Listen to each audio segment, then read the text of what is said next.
but LeBron and his team are brilliant at creating injury excuses. Nobody in the history of sports has ever been more clever and deceitful in faking and creating and exaggerating injuries than LeBron James and his camp. LeBron James converted the layup. The ball dropped cleanly through the net. He scored. And then he went down to the floor and stayed there, pointing directly at Nikola Jokic, as though the basket shouldn't stand unless somebody paid a price for letting it happen. The referees assessed the situation, reviewed the play, issued no call, and the Nuggets pushed the ball up the court on a fast break while LeBron remained planted on the ball arena floor, demanding a whistle that was never going to blow. Then something worth noting actually unfolded. He walked to the bench. 2 minutes passed. He returned to the court. He played. He got subbed out again. And after the Lakers dropped the game 120 to 113, he sat before the media and told reporters he wasn't sure how serious his elbow was, that it was pretty sore, that it felt like a funny bone situation, but considerably more intense, and that he'd evaluate how his body felt in the morning. The following morning, the Lakers officially ruled him out against the Indiana Pacers. And right on schedule, the basketball world divided into the same two camps that have been assembling and reassembling around this exact pattern for 3 straight years. One side argued the injury is legitimate and that LeBron deserves credit for even attempting to compete through it. The other side pulled out a very specific timeline, asked a very specific question, and let it hang in the air. How many times are we going to sit through this same movie? LeBron James isn't hurting. He's pouting. He's rebelling. He's going little kid on the Los Angeles Lakers for the way they have treated or mistreated him, in his view. He's saying, okay, if Luke is the man, if I'm not in your plans, then I'm basically going to take my basketball and go home. Skip Bayless raised that question back in October when LeBron missed the first 14 games of the season due to sciatica. And he delivered it with the particular frustration of someone who has watched this cycle repeat so many times he's committed every beat of it to memory. The injury announcement, the vague timeline, the cryptic Instagram post featuring an hourglass emoji teasing a comeback, the eventual return, the narrative reset, sciatica in October, an elbow in March, both surfacing at moments when the external pressure was at its peak and the performances directly preceding the injury were drawing the sharpest scrutiny, both generating the same non-committal post-game language, both triggering the same question from the same people who have been asking it for years. Is this real? The straightforward answer is this. Nobody outside a medical imaging room can say with absolute certainty. But the pattern is real, regardless of whether any individual injury is. And that pattern has been documented across 3 separate injury events in under 12 months. The MCL sprain in Game 5 against the Minnesota Timberwolves in May 2025. The sciatica in October 2025 that held him out of the opening 14 games. And now the elbow in March 2026 against the Nuggets, with 20 games remaining and the playoff seeding race tightening every single night. Skip Bayless posted on X, LeBron is funny. Nearly every time he flames out in the playoffs, he comes up with an excuse, usually leaked by Rich Paul. This time, sprained MCL off accidental collision. Is this to prove he didn't flop, as many on X believe? We'll never know for sure. No more games to miss.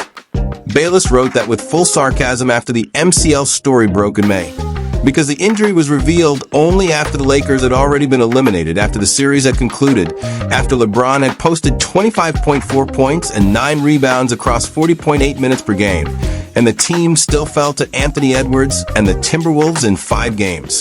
The MCL announcement couldn't function as an excuse for the performances because those performances were already on the books. It arrived as a retroactive explanation for how LeBron's body appeared in Game 5, and Bayless called it publicly and immediately, labeling Rich Paul the all-time greatest at planting excuses with key media members.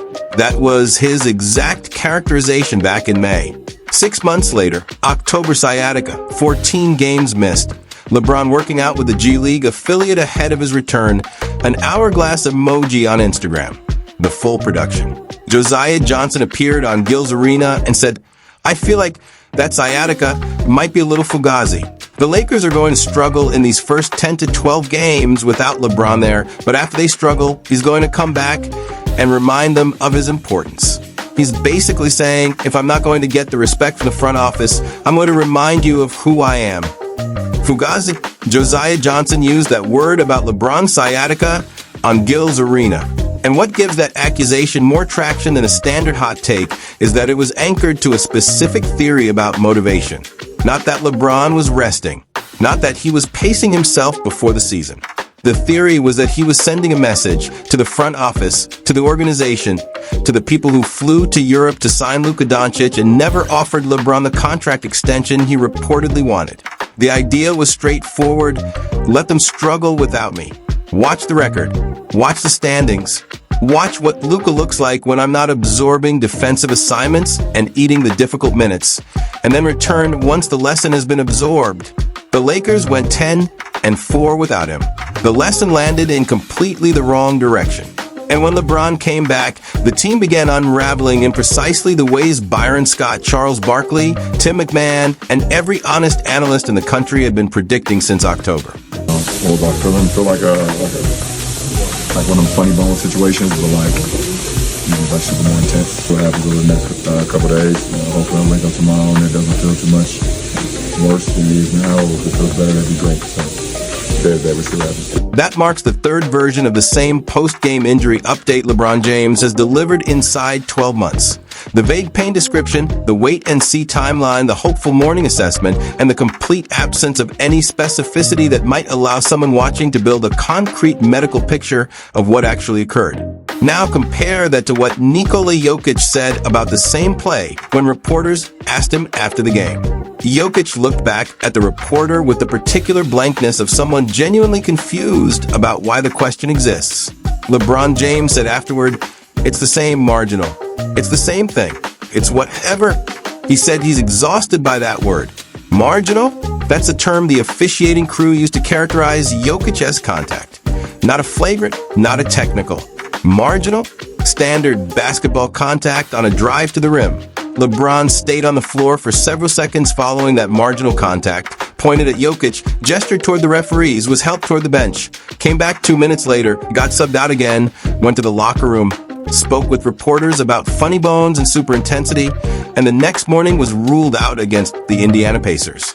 The Pacers, who entered Friday's game sitting at 15 wins and 47 losses, the worst record in the Eastern Conference, with Tyrese Halliburton already sidelined by an Achilles injury.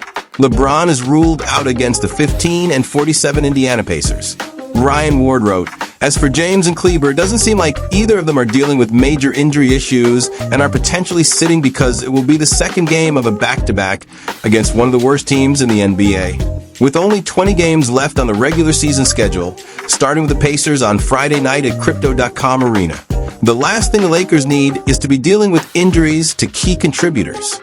Ryan Ward wrote that a credentialed Lakers beat reporter, not Skip Bayless, not a conspiracy theorist running a YouTube channel, a professional journalist who covers this franchise daily, characterizing the LeBron ruling as potentially a load management call wrapped in injury language for a back-to-back game against the 15-47 Indiana Pacers.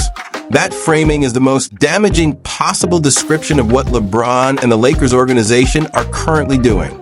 Not resting a player, not managing a verified injury, dressing load management in injury language for a game they were likely going to hold him out of regardless, and doing it with 20 games left in the regular season, with playoff seeding tightening nightly, and with the Lakers sitting at 37-25, sixth in the Western Conference. Here is the number that places this entire injury pattern in its most revealing context. LeBron James has appeared in 40 of the Lakers' 62 games this season. 40. He missed the first 14 with sciatica. He missed 8 additional games throughout the year with various issues. He is now ruled out for Friday's Pacers game with an elbow injury that a credentialed reporter described as potentially nothing more than a back-to-back rest decision. The Lakers opened the season 10-4 without him. They went 24-20 after he returned. And now, with 20 games left and every single contest carrying playoff seeding weight, they are navigating a fourth significant absence from their $52.6 million player in one season. Fourth, one elbow, one sciatica. 1. MCL. 1 back-to-back rest day packaged in injury language. Bayless said that back in October about the sciatica. Here is what the sciatica produced. 14 missed games, a 10-4 record without LeBron on the floor, a Luka Doncic MVP candidacy gaining real momentum, an Austin Reeves 30-point per game stretch, a team that looked like it had a clear identity, without its $52.6 million player in the building. Here is what the MCL in May produced, a retroactive narrative explanation for a first-round exit to the Timberwolves that LeBron actually played through, averaging 25.4 points per game throughout, followed by a Rich Paul media campaign that Bayless publicly labeled the all-time greatest exercise in excuse planting. Here is what the elbow in March is producing right now.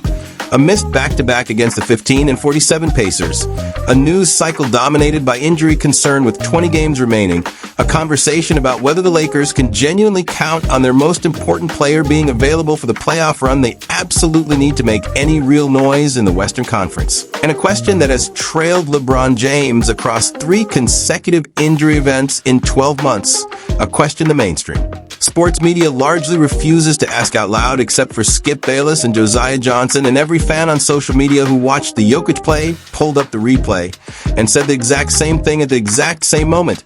Is this real? The straightforward answer remains the same. Nobody can say for certain. LeBron James has played 23 seasons. He is 41 years old. His body has absorbed more physical punishment than almost any player in the history of this sport. Funny bone situations that register as super intense at 41 hit differently than they do at 28. Marginal contact from Nikola Jokic in the fourth quarter of a physical game is not nothing. But the pattern is the pattern, regardless of whatever medical reality sits underneath any individual injury. And the pattern says this: every time the pressure is at its highest, every time the performance is drawing its sharpest scrutiny, every time the narrative surrounding LeBron James reaches its most uncomfortable point, an injury surfaces, a timeline follows, a vague update lands at a press conference. Rich Paul says something. An Instagram post featuring an hourglass emoji generates buzz, and the conversation pivots away from the performance and onto the injury instead. The sciatica redirected the conversation from LeBron not receiving his contract extension. The MCL redirected the conversation from a first-round playoff exit. The elbow has redirected the conversation from the Nuggets' loss in a fourth quarter where LeBron was lying on the floor pointing at Nikola Jokic after marginal contact while his team needed him vertical and competing. 3 redirects, 3 injuries, 12 months, 20 games left. The playoffs waiting in April with no redirects available. No vague updates. No funny bone situations that feel super more intense. Just results. Just final scores. Just the Western Conference bracket doing what it always does to teams that cannot depend on their most important player being present in the moments that cannot be missed. He broke Kareem's field goal record in that same game. The same night he crumpled to the floor and pointed at Nikola Jokic. The same night he told reporters about funny bones and super intensity. The same night that concluded with him ruled out against the Indiana Pacers. Historic milestone. Injury theater. Vague update. Ruled out. The greatest scorer in NBA history. Squeezed into the backseat of his own franchise. A guest inside his own home. Sitting out a back-to-back against the 15 and 47 Pacers with a funny bone situation that feels super more intense. The playoffs are 35 days away. Nobody in the history of this sport has ever been more calculated and more strategic at this specific game than LeBron James and his camp. Skip Bayless said that in October. Nothing that played out on Thursday night in Denver gave anyone a compelling reason to push back on it. Drop a comment right now. Do you believe LeBron's injuries this season represent legitimate health concerns, or is the pattern simply too consistent to be coincidence? And can the Lakers absorb another major absence from their $52.6 million player with 20 games left and the playoff bracket closing in fast? Hit that like button and subscribe. The injury conversation is far from over, and neither is this Lakers season. Both of them still have a great deal of drama left to deliver.